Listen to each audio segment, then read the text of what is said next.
మీకు కాంగ్రెస్ వాళ్ళు ఇచ్చింది 60 గజాల్లో ఇల్లు చూపిస్తాను. 60 గజాల్లోనే ఇల్లు కట్టి, అంటే పేదోళ్ళకి, నిరుపేదోళ్ళకి మాత్రమే. ట్రాక్టర్ ఉన్నా కూడా, వాళ్ళకి భూములు ఉన్నా, 3 ఎకరాల కంటే ఎక్కువ భూమి ఉన్నా ఇవ్వరు, ట్రాక్టర్ ఉన్నా ఇవ్వరు. మళ్ళీ ఇంకోటి ఏంటంటే, అంటే లోన్స్ ఏమైనా ఉన్నా ఇవ్వరు. క్రాప్ లోన్స్ ఉంటాయి కదా, అవి ఉన్నా ఇవ్వరు. జాబ్ ఉన్నా ఇవ్వరు. ఇంట్లో ఇళ్లలోకి ఎవరికైనా జాబ్ ఉన్నా ఇవ్వరు. కొంచెం ఆస్తున్న వాళ్ళకి ఇవ్వట్లే, నిరుపేదోళ్ళకి మాత్రమే ఇస్తున్నా. 60 గజాల్లో ఇల్లు, 60 గజాల్లో ఇల్లు పడిద్దా అని నాకు ఒక క్వశ్చన్ మార్క్ ఉండేది. బాగుంది, నిజంగా చూశాను నేను. చాలా అంటే చాలా బాగుంది. చూపిస్తాను మీకు కూడా, హోమ్ టూర్ అనుకోండి. లేరు బయట, రేపు చూపిస్తాను మీకు. ఇప్పుడు లోపల మాత్రం చూపిస్తున్నాను. ఇగో నిన్నే ఓపెనింగ్ చేశారు. ఇగో ఇక్కడ ఇదంతా ముగ్గు పోసారు. ఎంపీడీఓ ఆఫీస్లో జరిగింది ఇది. మీకు చూపిస్తున్నాను చూడండి. గౌరవ మంత్రి పొంగులేటి శ్రీనివాస్ రెడ్డి గారు ఓపెనింగ్ చేశారు. చూడండి ఎంత బాగుంది అసలు. నేను 60 గజాల్లో ఇల్లు ఇద్దాం అనుకున్నానులే, కానీ చూడడానికి చాలా బాగుంది. నిన్న పూజ చేశారు ఇక్కడ. ఇంకో కలశం పెట్టారు, శివయ్య, గణపయ్య ఇలాగా. ఇది నైట్ టైము. మేము కారం పట్టించడానికి బయటకు వచ్చాము. టైం పట్టిద్దంటే సరేలే అని చెప్పేసి ఇటు వచ్చాము. ఇదేమో హాలు. ఇది హాలు, 60 గజాల్లో ఇల్లు ఇది. ఇవి సిమెంట్ గోడలతో కట్టింది. గడప సిమెంట్ దానితో కట్టారు. ఇంకా కిటికీలు కూడా మనకి సిమెంట్ దానితో. ఇది బెడ్రూమ్. నిజంగా నాకు చాలా నచ్చింది.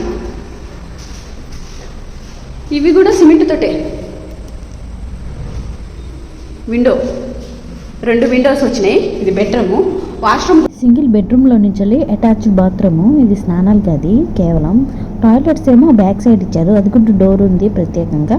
ఇది కూడా చాలా బాగుంది, చూశాను. ఇది బెడ్రూమ్.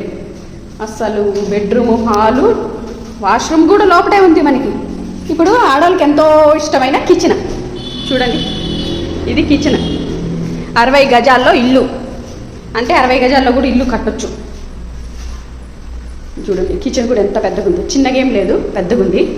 ఇక్కడ అంటే ఇది డెమోకి ఇచ్చిన హౌస్. ఇది డెమో కోసం కట్టిన ఇల్లు. ఇప్పుడు ఊర్లలో ఇవ్వడానికి రెడీగా ఉన్నారు. మొన్న లిస్ట్ తయారైంది. ఇది కిచెన్ కూడా పెద్దగా ఉంది. అసలు మనం చిన్న కట్టుకుంటాం, మా ఇంట్లో కిచెన్ చిన్నగా ఉంటుంది. ఇది చాలా బాగుంది. అంటే ఏం సామాన్ లేకపోవడం వల్ల పెద్దగా కనబడుతుంది ఏంటో నాకు తెలియదు. అసలు నిజంగా బాగుంది. నేను చెప్తున్నాను కదా, నేను బాగలేదు అంటే ఎట్లా అంటే జెన్యున్గా రివ్యూ ఇస్తాను. అంటే బాగుందంటే బాగుంది, బాగలేకపోతే బాగలేదు అని చెప్పే మనస్తత్వం నాది. నాకేమో ఇది లేదులే. కానీ హాల్ కూడా చాలా బాగుంది.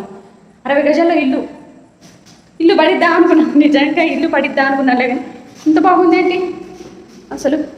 ఈ లైట్లు ఇవన్నీ మొత్తం వీళ్ళే కట్టి ఇస్తారంట. బాగుంది ఇల్లు మాత్రం.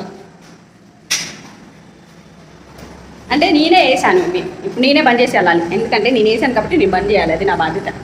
ఇల్లు ఎలా ఉంది? చాలా బాగుంది. అసలు ఇంత ఉంటుంది అనుకోలే కదా మనం. 60 గజాలు నిజంగా 60 గజాల్లో ఇల్లు పడిద్దా అన్న రీజన్ మీదే వచ్చాను నేను ప్రత్యేకంగా. ఇది డెమో హౌస్. కనబడట్లేదు, చీకటి ఉందిగా. ఇగో ఇది 60 గజాల్లో ఇల్లు.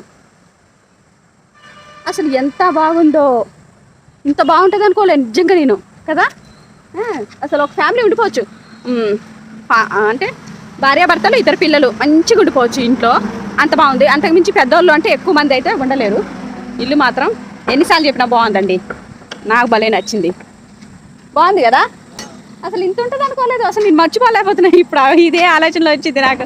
ఇంత బాగుంది ఏంటి అనుకుంటాను. అసలు ఎందుకు అడుగుతున్నారు అంతగానం అనుకున్నాలే, కానీ అసలు అవసరం లేదు. అంటే వేరేగా ఇంకా మనీ పెట్టి మనం సొంతంగా ఇంకా డెవలప్ చేసుకుందాం అన్నా కూడా అవసరం లేదు. ఎందుకంటే ఇద్దరు ఫ్యామిలీకి మాత్రం సరిపోయింది. చేసుకొని ఇంకా కొంచెం పెద్దగా చేసుకుందాం, ఇల్లు పెద్దగా కట్టుకుందాం అన్నా కూడా ఒప్పుకోరంట. కేవలం 60 గజాల్లోనే ఇల్లు కట్టి వాళ్ళకి చూపించాలంట. అలాగైతేనే బిల్లు పాస్ చేస్తారంట. అది కాకపోతే 60 గజాల్లో ఇల్లు పడిద్ది. చాలా అంటే చాలా బాగుంది.